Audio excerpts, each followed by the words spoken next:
In order for you to overachieve, you have to go the extra mile. So you being a product of hard work and extra effort, that creates the difference between acceptable and an outstanding job.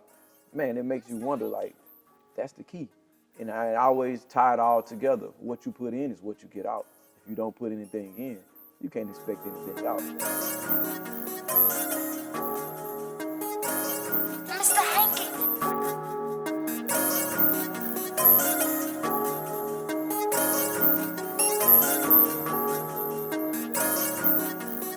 My name is Jared White, drum major at the Southern University Human Jukebox. And today I'm here with none other than the director of bands, Mr. Kedric Taylor.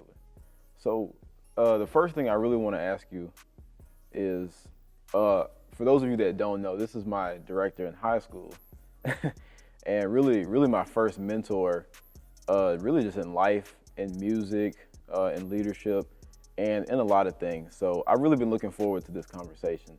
So just tell us a little bit about your roots in Alabama. Well, I was born and raised in Pritchard, Alabama. We always say Mobile because Pritchard used to not be on the map, but I'm from Pritchard, Alabama. Born and raised from Manatee Blunt High School, and I came from a Christian family. My whole entire family was basically rooted in the church. My dad, uncles, deacons, and pastors and ministers.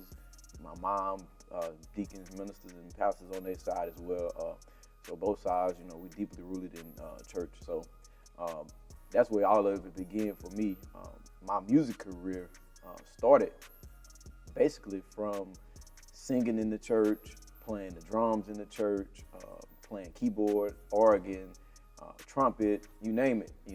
That's where it all started. And my sister went to Jackson State in the 90s, early 90s. I ain't gonna give her age away, but the early 90s. And my brother came to Southern University in 96, and I followed behind the music path, and that's been our story, and the rest is history. And kudos to you and your brother for coming to the right school. We still love sister too, though, but we'll forgive her. But I remember one of the very first things that you told us at Baker before we ever picked up an instrument. Because I remember I came in there and I was like, I really don't know how to play French horn, but I guess I'll just get the hang of it. And so I was assuming that we would come in and we would just get straight to it, learning scales and reading and just all of that kind of stuff. But I remember on the first day, you made us learn definitions. And I was so confused. I was like, why am I writing definitions in band class? That doesn't even make sense. And I remember there was one definition that really stood out to me, and it was the definition of excellence. And to this day, I still use it. I use it in every job interview. I use it in every time I have to speak somewhere. So I'm not gonna give the definition away. I want you to give it to us and tell us where you got it from. Well, excellence is the product of hard work and extra effort that creates the difference between an acceptable job and an outstanding job. I learned that in instrumental methods from Mr. Lawrence Jackson. He was our teacher and professor, and he told us that this definition is gonna stick with you. And I used to say, man, I remember we took the class, and if you didn't have it verbatim, that it was wrong. So Mr. Jackson really broke that definition down, and it really spoke volume to me in my life personally, because when you think about being excellent at something, a lot of people do enough to get by. A lot of people do a good job. But in order for you to overachieve, you have to go the extra mile. So you being a product of hard work and extra effort, that creates the difference between acceptable and an outstanding job. Man, it makes you wonder, like, that's the key. And I always tie it all together. What you put in is what you get out. If you don't put anything in, you can't expect anything out. So that definition really put everything in perspective. And every program that I was over, I always made the students know that, hey, you gotta have a standard of excellence. What's excellence? A product of hard work and extra effort that creates the difference between an acceptable job and an outstanding job.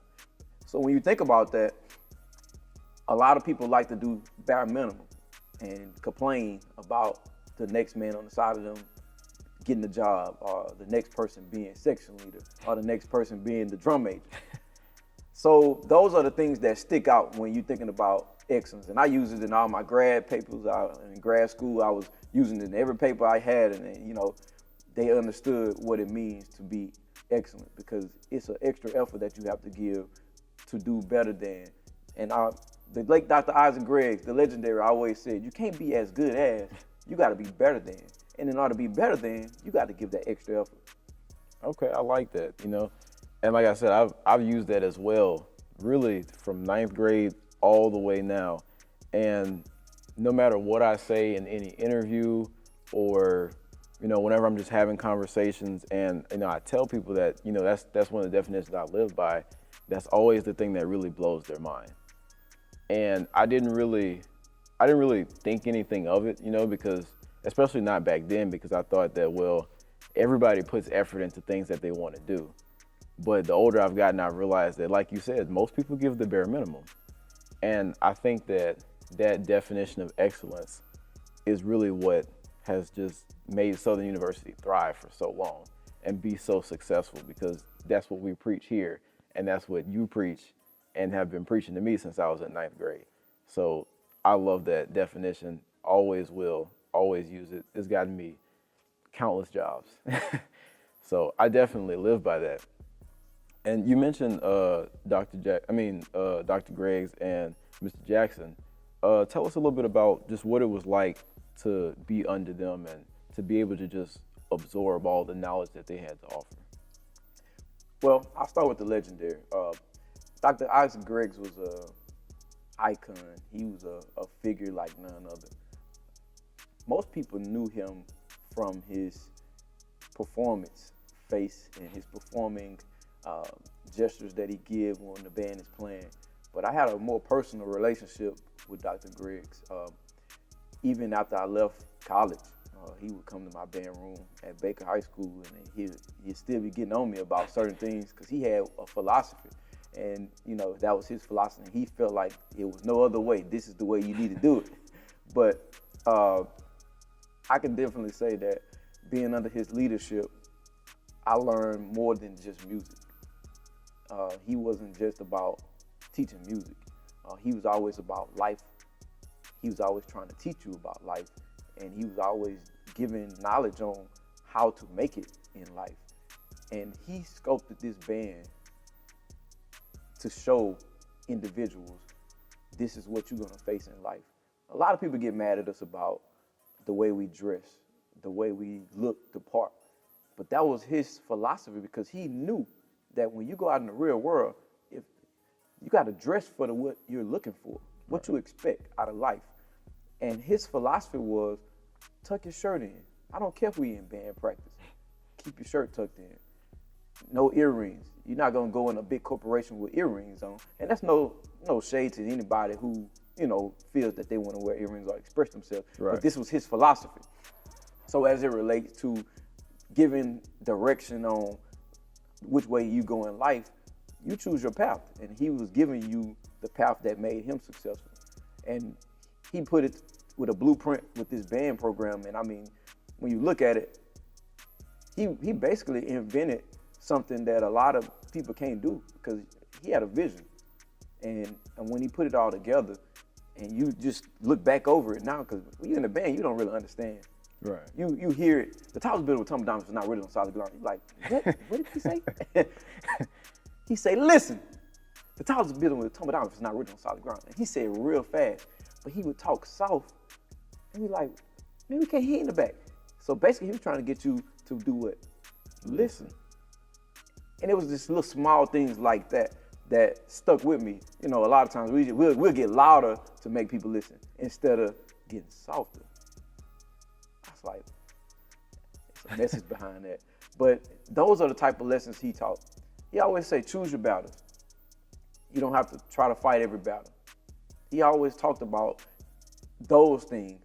Now the music side spoke for itself. He'd tell you quickly, they came to see me. They came to see me. That was him. He tell band directors, I'm sitting here listening to him, tell a band director, it'll stop hurting after Sunday. Monday, you ain't gonna feel it no more. It's like, what? He just told a grown man this. So just hearing that, like, he did not care. But he gave the blueprint. He knew his opponent. He knew that there was not one band out there that was gonna outhouse Southern University. He knew there was nobody that was gonna outperform Southern University. And when it came to Mr.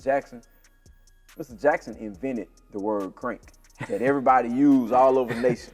People think crank is volume. It's not a volume level. Crank was saying, we're gonna come and do what it is that we do.